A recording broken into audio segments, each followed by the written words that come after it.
all my fantasy football friends? Welcome to the channel. Welcome to the Multiple First Dynasty Football Show here on YouTube. We're back again. This is Tony, Stash on Sleeper, sitting here with Greg, the Velociraptor. How you doing today, Greg? Doing great. Looking forward to what we've got on tap for the viewers today. Yeah, man, we got a great show lined up for you. Excuse me How there. have you been, Tony? Yeah, What's I've been going doing on? great. I've been drafting. I think I'm in my fifth startup since the Super Bowl ended right now. I'm just an absolute degenerate draft addict. I love this game, and it's way boring just sitting around waiting for the draft. So I like to draft all on my own, right? I understand. I've been doing a couple of auction mocks. I did one auction startup just to practice it. That's kind of my thing. I'd like to get familiar with that format, so I'm just playing around with it. It's a lot of fun when you get that guy at the right price. Yeah, I've never done an auction myself. I'd like to sit down and do one sometime this off season. It does sound like fun. Um, never done one. Auction virgin over here. Sounds like we found some future content. I think so. I think we'll have a an auction intro video at some point in the coming months. But today, guys, what we have lined up for you is a quarterback draft preview. So we're going to talk about the rookie QBs, what you can expect from the top, 6 to 8 guys, where they might be landing, what like draft pick maybe you'd be willing to spend on them in a super flex startup rookie draft, and yeah, just what our projections for those guys are moving forward. But before we can get into the rookies, I think it's time to talk about some of the veterans who are unsettled out there. And the first one that comes to my mind is my Cleveland Browns, Baker Mayfield. He has just been all over the news lately. The Browns can't cut this guy because his whole contract is guaranteed, so cutting him does nothing to alleviate the cap situation, which is what they're trying to do. Um, yeah, I don't know. They're trying to find a trade. It just doesn't seem like anyone's willing to trade for Baker Mayfield right now. Things are bleak for this guy's career a little bit, and just so much uncertainty surrounding Baker. Greg? What do you think's about to happen with Baker here over the next month or so?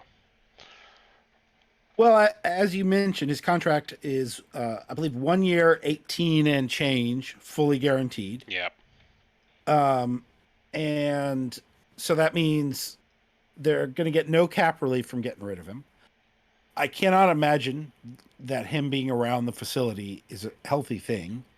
You almost uh, think they'd just tell him to stay home like Houston did to Watson last year. Um, but so they're not going to cut him. Obviously, Pittsburgh's making noises on maybe just even to mess with Cleveland about wanting to sign him if they cut him. So I have to think eventually they will bonus out a bunch of his salary and ship him off to Seattle for next to none. yeah. I'm thinking John Dorsey, Seattle's GM, the guy who drafted Baker, would be willing to throw at least the lower round draft pick at the Browns to go get this guy and bring him in and maybe give him a chance to resurge his career. Um, Sixth yeah, round pick and $7 million of cap space with no dead, with no obligations beyond this year. And if he goes and plays to an All Pro level, you can franchise tag him. It seems like an easy one, unless Seattle decides to tank for some of these rookies we're about to talk about. yeah. So Baker, maybe to Seattle. That's our official channel projection on that. Other guy who's a little unsettled, people are talking about a whole lot, is Mr. Handsome himself, Jimmy Garoppolo. So looking into his contract, he's slated to make like $26 million this year from the Niners. But interesting wrinkle is they can cut him for only $1.5 million dead cap. So Right. while I don't think they will actually cut him, it is reasonable financially. It's almost, you know, it is beneficial financially if they were to do it. So my take on what's going to happen with Jimmy and Lance here moving forward is I think Jimmy's not going to be traded. I think we're going to get through the draft, get through June, July, and into August with no Jimmy G trade.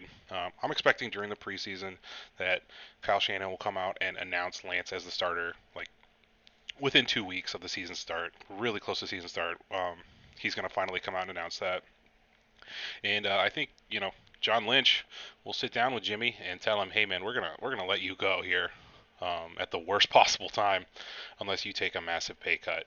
And I expect Jimmy will take that pay cut, back up Trey Lance, and then walk as a free agent in 2023. That's my personal projection for the future of Garoppolo. But, you have a different take on that, Greg?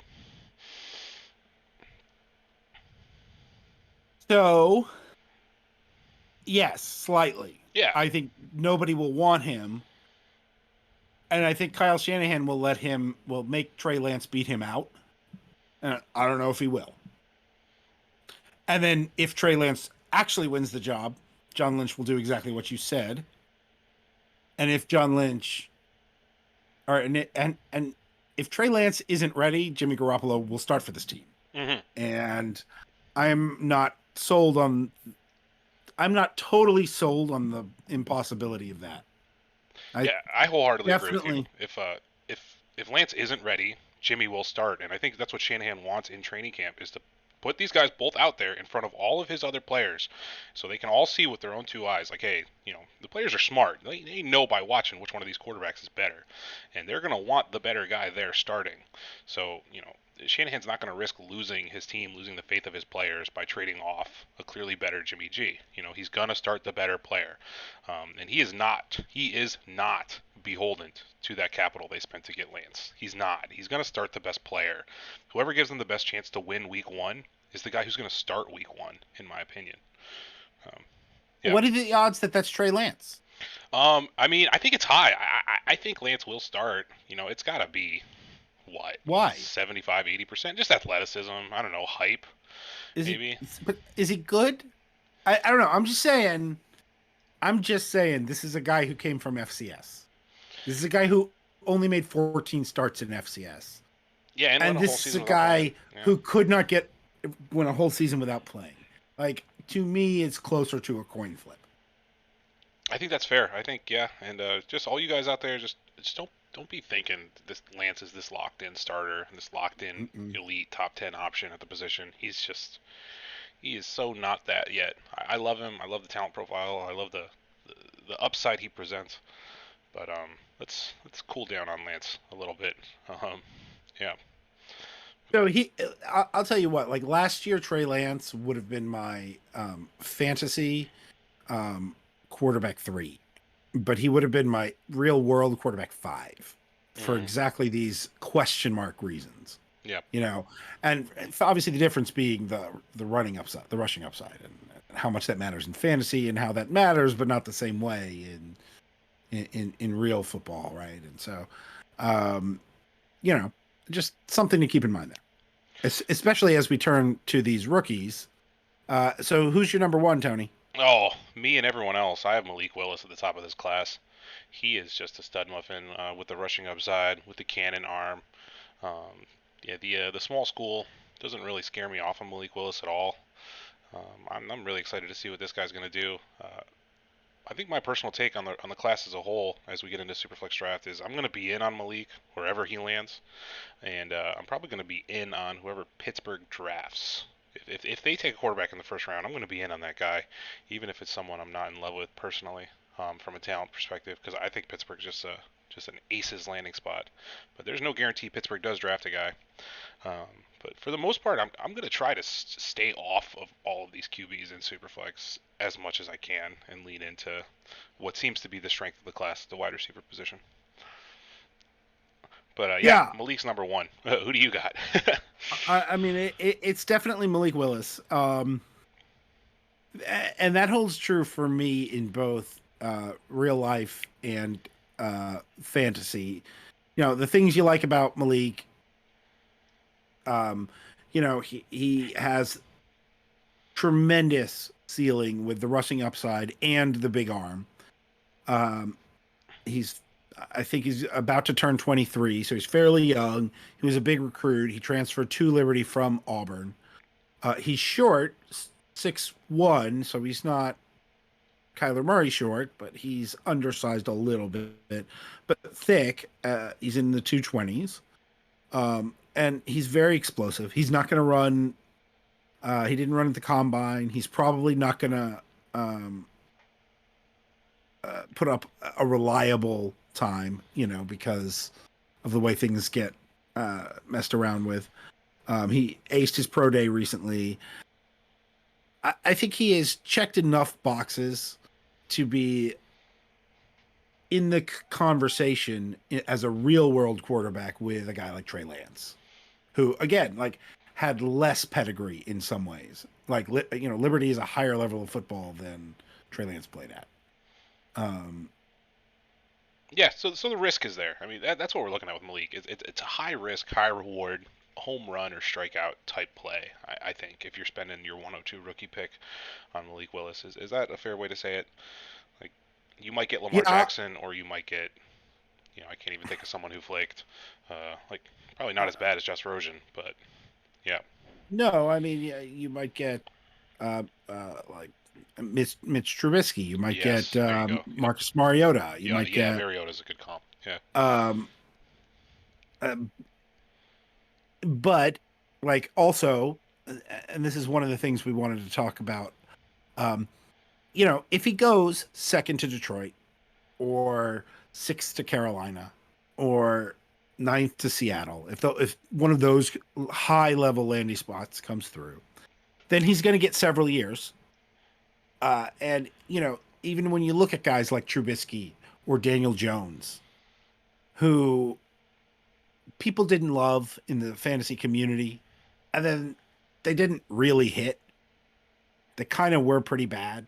Daniel Jones has been a starting quarterback for 3 years. He's been quarterback 24, 25, and 27 in those 3 years. That's not great, but in a 12-team super flex, that's a totally usable asset, and you could still probably get out of him for the 203. So if you paid the 108 for him, you got that for it. That's not a bad return, and that's a miss.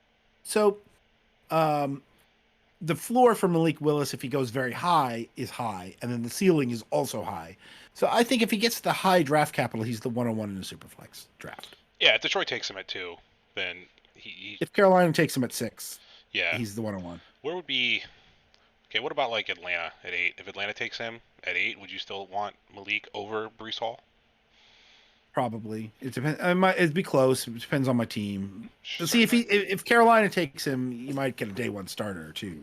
That's like a double whammy, right? So you get immediate production and the draft capital and commitment. So that's if Carolina takes him, that's good landing spot in terms of opportunity. Also good draft capital. If Atlanta takes him, that's bad landing spot for or okay landing spot for opportunity. Good for draft capital. What about Washington at 11? That's the one that jumps out at me here. If he goes to Washington at 11, where he's probably not starting early, and Washington's known to kind of poorly draft quarterbacks, their owner will come in there and make a pick that his scouts recommend against. The owner will overrule them. We saw that with Dwayne Haskins. Would that be red flags for you? Would you still take Malik as the 1.2 if he were a commander? If he were a commander at 11, yeah, then I'm looking real hard at the other positions. Yeah, commander. Same. Now, if they trade up and give him, 106 draft capital or whatever, right? Then that's a different conversation. Yeah, they swap up with the Giants at 5 to go up there and get ahead of Carolina and take him. That would be interesting. I would probably be more into him.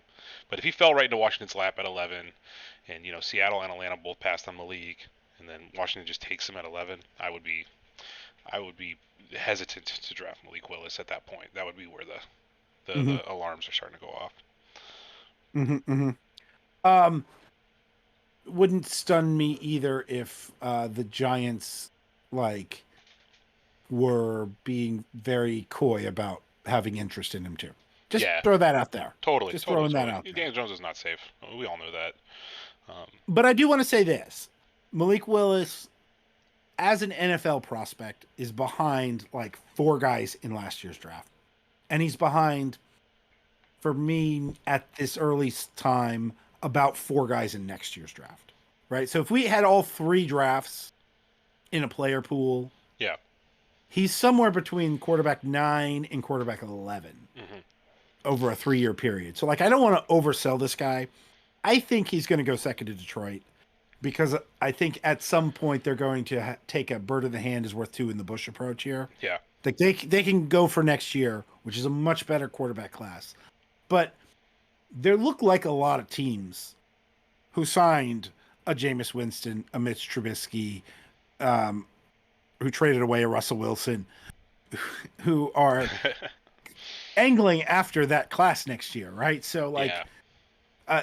You could get yourself in trouble passing on a guy who might be the fourth best guy next year, maybe, or something, and then you end up not having a shot at any of the top four guys next year, right? So who knows? And you're going to get I so yourself in, yeah, it's a lot of trouble if you move off your 23 first to move up within this class. Like, we see that a lot where teams trade off their future one to jump up like 10 or 12 slots in a class. And if you try to pull that maneuver in this year's class to go up there and get Malik or something, that's probably like bad.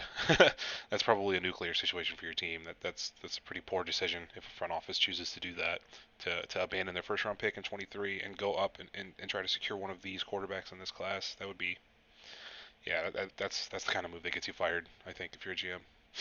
Absolutely. So moving on to some of these other quarterbacks. Sleeper has Kenny Pickett second in ADP at 68.3 Yeah. in startups that are including rookies. How do you feel about Kenny Pickett? For me personally, I don't have Kenny Pickett as the two. I lean more into Corral, but with Pickett, I mean, the first thing that comes to everyone's mind is his hands.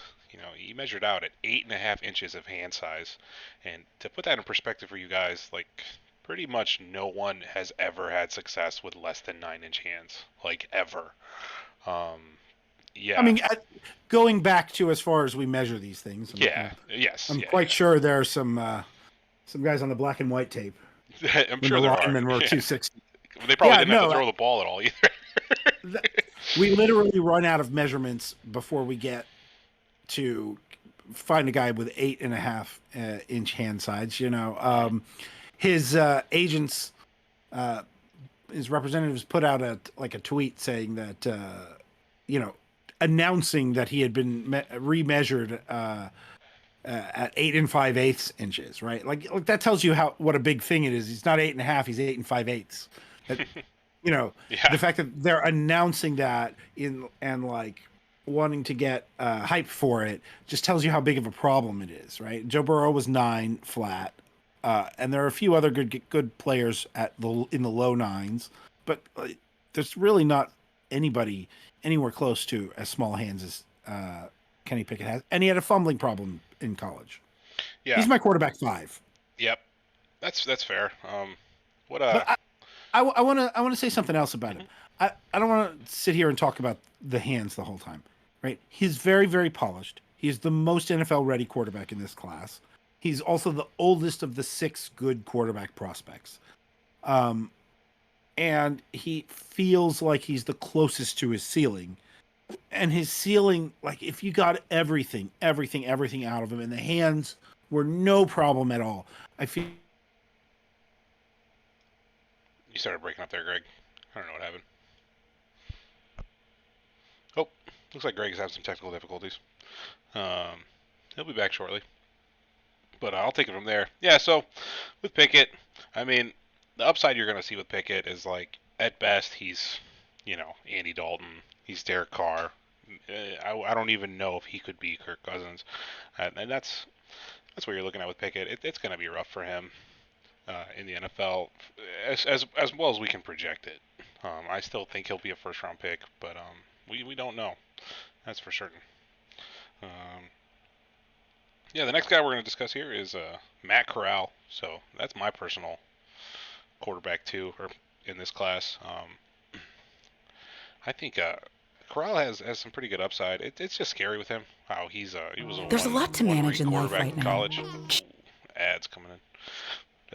Corral was a one read quarterback in college. He played a read option system. We didn't really see him go and do a whole lot as far as making NFL dropbacks, NFL reads, making adjustments at the line of scrimmage. um, he's also not the biggest guy at 6'1", and that's a theme in this class. Pretty much all these guys are right around 6'1". we don't have any of those 6'4", 6'6" freak shows that really have that prototypical size. That's part of the reason they say it's a weaker class, is there's just no one very big. I think Carson Strong's the biggest at 6'4". But You got me back? yo, what's up, Greg? I moved on to Corral. Hey. How you feeling, bud? Perfect. Yeah. All right. I'm good. Good. I moved on Corral too. Yeah. But Discord had dropped me. So awesome. Yeah, Matt Corral. Matt Corral. I like the way he plays. I just don't like the tools. Mm-hmm. What do you think? Well, I was saying how he's smaller, and all these quarterbacks are on the smaller scale, and that's part of the reason why they've been bumped down as a whole. He's the smallest of yeah, the bunch, though, right? He's yeah. 6'1", 205. He's small and he's short and thin. Of all the guys among the whole second tier beyond Malik, if I had to pick one, I probably would take Corral. But again, if he doesn't land in Pittsburgh or he doesn't get like top 20 draft capital, I'm probably not going to have too many shares on Matt Corral across my leagues. I just, yeah, it's a struggle. It's a struggle to see most of these guys being successful. So yeah, just again, like I look at Matt Corral, and part of the problem here is there are like 7 prospects I like better than Matt Corral in next year's draft. So yeah. if Matt Corral goes in the high second round, if any of these next few guys go in the high second round of the NFL draft to a team that doesn't really have a quarterback, you have to feel like their best case scenario is like they win the job 1 year, and like that's the total amount of time they have to keep that job, right? Mm-hmm. And if they're bad or the record's bad, there's going to be a better prospect in there. Whether it's Phil Jerkovich from Boston College, who might be the 5th best quarterback in last year's class, but would be the the 5th best quarterback in next year's class, but might be the 2nd best quarterback in this year's class, ahead of Corral. So a team like New Orleans, maybe Pittsburgh, you could see that. If he goes as a quarterback of the future behind somebody, like if Tampa took one at 32, that's always interesting. Yeah. So to me, that's more like 112, 201, 203 value. Yeah. If those guys. Corral has a lot of moxie. Coaches are going to like Matt Corral. My comp is better Taylor Heineke. Yeah. What do you think what do you think Corral's upside is as far as if everything goes well, if he lands in a good spot, if he develops well, if he has good coaching, like what is his ceiling as a comp? I mean, I don't know. Like, what would you say on that? So, like, what is as good as it gets for Matt Corral? Like, how about not MVP candidate Carson Wentz, sure. but like reduced Carson Wentz, but perhaps maybe he's got high plus character instead of minus character. Yeah, which is one of the things. He's got a lot of moxie. Yeah. He's a leader. But he has a lot of that same skill set, that RPO skill set that Philly was good with back in when they won their Super Bowl with both Wentz and Foles. He'd be good in that offense, right? So like a slightly lesser version, or a somewhat lesser version of what Wentz was able to do at his peak. Yep, would be like maybe and an undersized version of that. And Wentz took some hits and got hurt too, right? Like this is a much smaller version of that. But again, lots of moxie is a word that people use with him. He's also hard to evaluate because he hurt himself in his bowl game, and so he skipped the Senior Bowl. Yeah, didn't throw at the combine, so there's a lot of mystery around him. Somebody might fall in love and come up, and if he fell into New Orleans or Pittsburgh, or if somebody, if Washington took him at 11, yeah, like to me that probably merits the 109 now. Getting up into that range. If he's a top 16 pick, then yeah, he probably merits that mid-late third quarter of the first round. Yeah, but you area. you probably want all of these top tier receivers from this class over Matt Corral, basically regardless of landing No, spot. not if the draft capital is good enough in a super flex. It depends. Top tier. I don't know. Uh, I It's close. It's hard. It's hard not knowing it, where those receivers land either. So yeah, it's tough. right. Yeah. Like exactly right. Like if Corral goes to New Orleans at 18, I'm gonna like that a lot. Sure. All right, let's go into Um, Sam Howell. He's our next guy on Sam our list Howell. here. Sam Howell. He's 6'1", 220. He's also short. He's a little thicker. He ran for over 800 yards this year. So he's very mobile. He was a guy who people thought was going to be in contention for the 101 this year, and then he had a bad year. He had a great year 2 years ago when he had Javonte Williams and Michael Carter in the backfield, and De'Ami Brown and Daz Newsome out wide for North Carolina. And then all of those guys get drafted by, I think, round 5 of the NFL draft, and he struggled, especially against better defenses. He probably throws the best deep ball in the draft. Oh, that's valuable, especially for fantasy. Uh, Yeah. like he throws a very nice arc on that downfield ball. He lacks a little bit of that strength to throw the deep out flat. Right, he throws a really nice deep ball where you're throwing it up and arcing and winding up, but he doesn't have that easy whip to him, where he's just going to throw that 20-yard out without really getting behind it. You know what I'm saying? Oh yeah. With that, so that's the kind of arm we're talking about. Decent mobility, terrible footwork. Now, don't confuse me for a mechanics of quarterbacking tape watcher. I watch some tape, but I don't watch a ton of tape, and I don't know the mechanics of throwing footballs the way some people do, right? So, but the people who do say he has really difficult footwork, and we've had lots of examples of quarterbacks who we hear about the terrible footwork, and then they have accuracy problems, and then if you're not into mechanics of quarterbacking, you don't know quite why, but they seem to not be able to get the ball where they want it. So there might be some of that there. Poor man's Dak Prescott is my comp. That's fair. I like that. I mean, maybe some Trubisky baked into that, in that he throws a good deep ball and has some rushing upside, but sketchy on the consistency mechanics. Probably, yeah. Yep. Yeah, I like Howell. Howell's someone I think just on his profile as a rusher, I'd be willing to throw some like 111 dart or like 202 dart at in a superflex startup, depending on my team situation at quarterback and depending on where he lands, all those things. But I think I'll have a few shares of Howell. I can already tell because it seems like he's getting faded by the community, and he seems to have some fantasy upside to him for sure. Maybe not Jalen Yeah, Hurts, but something there. absolutely. And he's a guy I could also see him in that Pittsburgh Mm-hmm. or New Orleans range. So the fifth quarterback on the list here is Desmond Ritter from Cincinnati.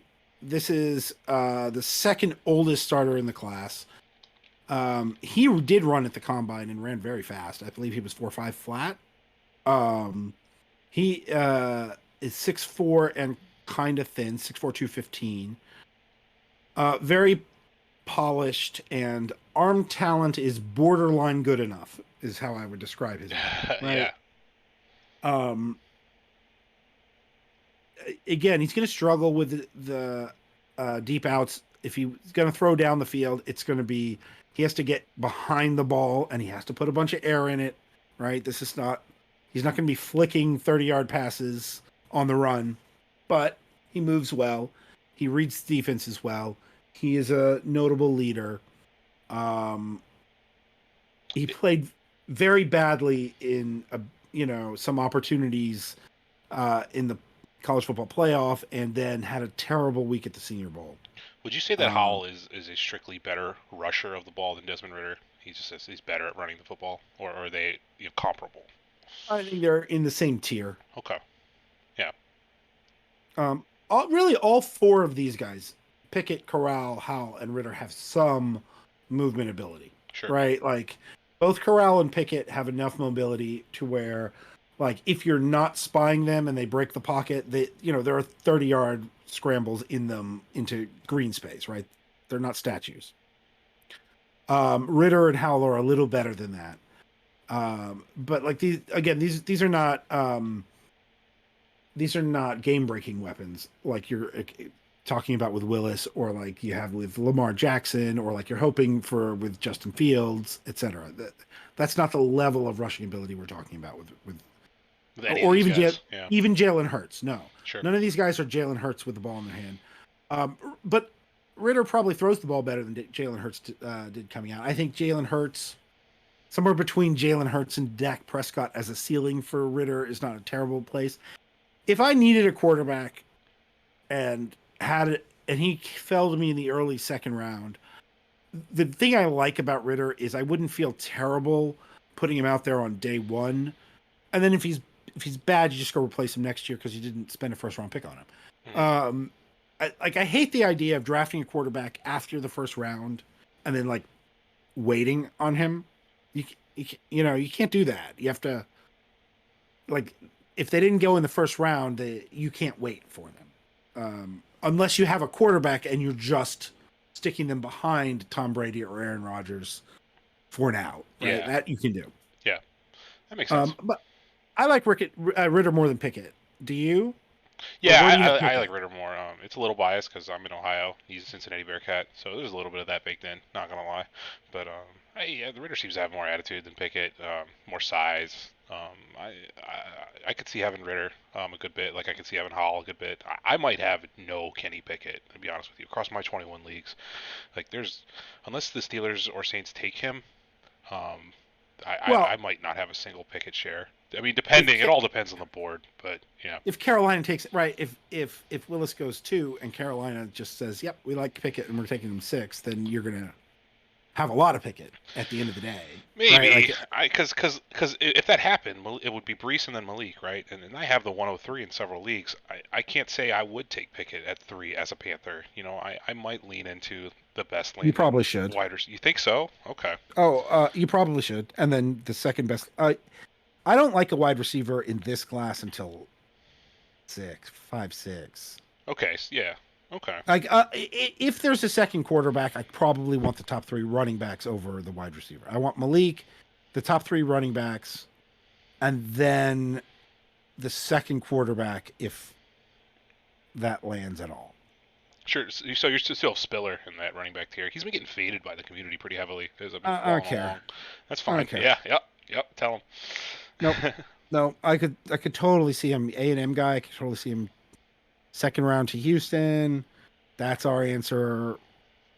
That way, if Mills is, it gives Mills the best shot to survive. Yeah. To survive, and if he doesn't, then that's a guy that's in place for your rookie quarterback next year. To me, that he's going to get second round draft capital. That's usually the way these things work out too. Is the guy we like the most ends up, or the guy we like the least out of the top prospects lands in the most advantageous landing spot. That's usually how these things happen, and it just gives you headaches. But let's talk about the last quarterback here on the list. Sorry, I cut you off. Go ahead. Carson Strong. Yeah. Yeah. So he's got the second best arm in the class. He's the second tall. He's actually the biggest. He's 6'4" and a little, 220 something. He's a big guy. He looks like a quarterback straight out of 1996, right? Mm-hmm. Like 6'4", strapping with the big arm, and he doesn't move at all. And he has, I'm not a medical professional here, but he's got a bone problem in his lower body that is chronic, right? Like, it's never going to be total. Like, there's some things they can do. It might need a surgery at some point, but it's never going to be gone. Yeah. And he's got the very big arm, maybe the biggest arm, maybe the second biggest behind Willis. He throws deep very, very well, but he comes from a spread offense, where the tight end is just a big wide receiver who never blocks, and he makes a lot of reads at the line of scrimmage. He's got a good head game, but he's going to go in the second round. Yeah. and he's going to probably project as a very strong backup. I kind of like the idea of him landing in the second round with a decent team. Like if Pittsburgh passes on all the rookie quarterbacks or on the first round quarterbacks, but took him in the second round, Yep. that'd be kind of interesting. Sure. New Orleans. So he's out of Nevada. Um, Indy's another one, right? Indy's another one who they don't have a first round pick. He might make sense for them as a guy they could develop for 2 years behind an older quarterback. Yeah, and if you're a who statue, has the same profile. Yeah, exactly what I was going to say. Like Matt Ryan is pretty much the exact same. As much as they want to match up a rusher with a rusher, I'm sure Carson Strong's best person to sit behind would be Matt Ryan. Or Phillip Rivers for that matter, assuming he was still playing. But absolutely, yeah. And all of these guys who are behind Malik Willis, if they go in round 2, or if they go, 25th through the end of the second round, or even 25th through 75th, right? Yeah. They're guys who are not bad options once the second tier of wide receivers goes off the board and the second tier of running backs goes off the board. Sometime around 210, 211, 302. That's where guys like Davis Mills and Jalen Hurts came off the board. It's also where guys like Kellen Mond and, Kyle Trask and other guys who may never start a game came off the board. Yep. Right. So,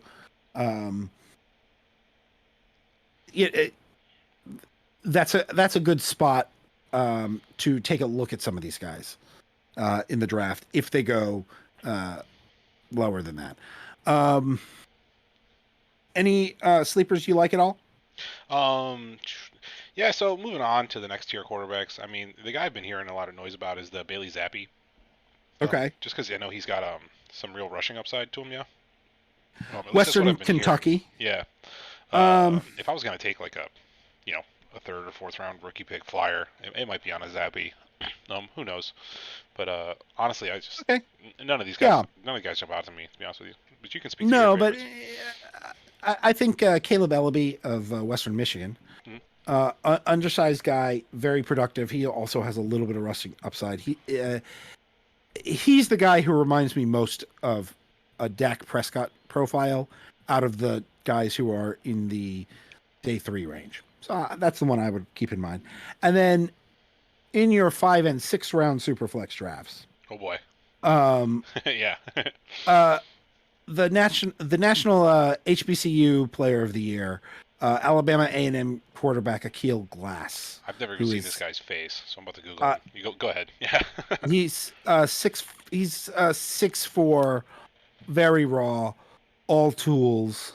If you've got that 6 round rookie draft with 2-year taxi squads in a Superflex league, this is the guy who has all the tools. Who might, somebody's going to take him, cut him at the end of camp, put him on the on their practice squad, and dream a little bit, right? And who knows? We've like Taysom Hill is a guy who was toolsy, and somebody thought, let's put this guy on a practice squad and develop him over time, right? That's if there's a guy with that profile, for me, it's Akil Glass. I got Glass's numbers. Said he was 3,500 passing, 36 touchdowns, and 7 interceptions as a senior in 21. It doesn't have the rushing stats, but that's it's at a very low level of competition. Yeah, yes. it's what subdivision, right? At Alabama. Yeah, or whatever it's called. I forget how they broke that down. But yeah, I can Alabama see this. A&M is. Yeah, you like that? I mean, when it gets into the 5th or 6th round of a rookie draft like that, or the late 4th, it's pretty much running back or quarterback at that point. For me, there's really never a wide receiver down there I want to mess with. The tight ends are such I like some tight ends. Oh, I like some of the. Sometimes you can stash. You find the 4th round tight end, and sometimes they sit for a year or two. Or the basketball convert tight end. I like that. Sure. Yeah, it's the big physical freak. But that's what you're looking at in that. That still just speaks to what you're looking at in that range, which is you're just looking for traits. Just looking for a guy who's got everything. And yeah, this Glass is 6'5". Looks like he threw the ball around a good bit. And yeah, I mean, if I had a fifth-round rookie pick and he was sitting there, I'd be down to throw a dart at Akil Glass, just taxi him for a couple years, especially if my taxi is rookie and sophomores both. I think you mentioned that. Yeah, Or I could just leave him sit there for 2 years. Yeah, that'd be fine. I'd be fine with that. yeah. Is 6'5", 215, 4-year starter, SWAC Offensive Player of the Year for 2 years. Yeah, I like this guy. I think he's a cool little deep prospect. All right, what's your overall opinion of the class? Final word. Weaker. It's yeah, for me personally, it's going to be Malik, no matter what, for the most part. For the most part, um, whoever lands in Pitt, whoever lands in New Orleans, I'm pretty interested in both those guys, assuming they're first-round picks. If either of those teams trade up to acquire that player, I'm more interested. For the most part, I like the wide receivers in this class, and I typically build my fantasy team from receiver out. And yeah, I see myself leaning into receiver this year quite a bit. Your takeaways? Yeah. I Malik, the 3 running backs, and a bunch of receivers. It's not a great tight end class either. We'll be rolling out talk about all those things, but yeah, in Superflex, I'm always going to value a quarterback who goes in the top 20, even if I didn't like the profile. Yeah. Yes. I did not love the profile on Josh Allen, but that doesn't matter. I did not Truth. absolutely love the profile on Justin Herbert, but I just let the draft capital guide me. I got tons of shares of those guys, so I don't like this class very much at all after Malik Willis. Malik Willis is good. He's a good, legit prospect. Don't think he's an elite prospect, but he's going to get drafted like one because he's a very good, legit prospect, and he's the only one. And quarterbacks do that. But the rest of these guys, I'm going to let the draft capital mostly dictate it. I think this class is very weak because when I look at the quarterbacks for next year's draft, we know about the big two with Bryce Young and CJ Stroud. But the next 3 guys in that class, Spencer Rattler, Phil Jerkovich, and name escapes me, Fresno State. I'm like looking at all three of those guys. Haener. Jake Haener. Yeah. Haener. Haener to me actually is probably the quarterback 3 right now. I really like his profile. Yeah, Rattler seems like he was dumping. He was falling down the board a bit. Yeah, but like I think all 3 of those guys had an opportunity to have a better season and end up, coming out this year. And I think COVID really messed with a lot of this. And so I think a lot of the talent from this year's draft is in next year's draft. And I do think you're going to see that dictate a lot of people's draft decisions, a lot of NFL teams' draft decisions, just as it dictated a lot of NFL teams' decisions about free agency and trades, right? I think the commitments you saw to Jameis Winston and the reason, circling all the way back around, the reason I think Seattle will ultimately take a swing at Baker Mayfield is because there's not going to be a quarterback in this draft that they're going to really want. They've already got 2 first-round picks next year. Why not see what you can do this year? And then they would have no obligation to him after this year if they traded for him. It's a perfect opportunity to move on in next year's class. Okay. Yeah, I want to get one question in there before we wind it down here. Yep. With 23 being stacked, I mean, we all know it's stacked. At every position, it's pretty much stacked. Yep. Where would you say a random 23 first would line up against a 22 rookie first-round pick? Like, what would you be saying, I'll make that 1-for-1 swap? Like the 106, 108, you know what I mean? Where's, from either side of that trade, like where's the break point? And you're talking about a random 23 first. Like, who knows? I think a random 23 first will be worth more in 2 years. The player you get with a random 23 first will be worth more in 2 years, meaning after their rookie year. Yeah. than like 103 or 4 here. Sure. Okay. But the guys you can get at 103, 104, 105, like you can also trade those guys. Yeah. Right? Like rather than trading 103 for a first round pick next year, I'd rather take Kenneth Walker and trade Josh Jacobs for a first round pick next year. Yeah, I agree, and I'm You in see this what I'm camp. saying? Yeah, I'm in the camp of take that rookie up front, that 103 player, that Matt Corral at like 4 or 5 or whatever, who got good draft capital, and then let him do a little bit on the field, and then trade him Mm-hmm. off for the 23 first. Like I wouldn't necessarily trade my 104 directly for a 23 first, 1-for-1. I don't like that move. I think I that don't either. yeah, I think that time.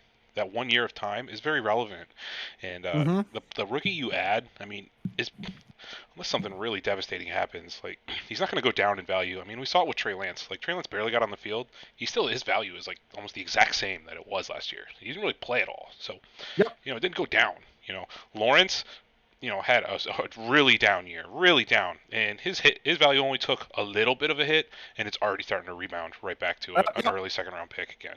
So, you know, Exactly. So I would take these guys at quarterback, taking the guys and moving on, and like even if you don't believe in them, if Pickett goes number 8, even if you yeah, don't like Kenny Pickett, you take Kenny Pickett yeah, at a reasonable value. yes, But then like maybe you move on from Tua. Like maybe you take Kenny Pickett and move on from Tua instead of just trading the pick for a pick next year. You know what I'm saying? yeah. That's Like yep. move on from the older guy, So especially at running back. if you're sitting there on the clock at like 109 or 110, and Uh-huh. JMO and Olave and most of those receivers are off the board, and then you get that 23 first offered for like a 110. You probably take that. You just move it back a year. Smash, Yeah. smash, Okay. So smash, smash, smash. so that's the line you're looking at, guys. I mean, when it gets to the back half of the first round, It's I'd one of rather have a 23. Yeah.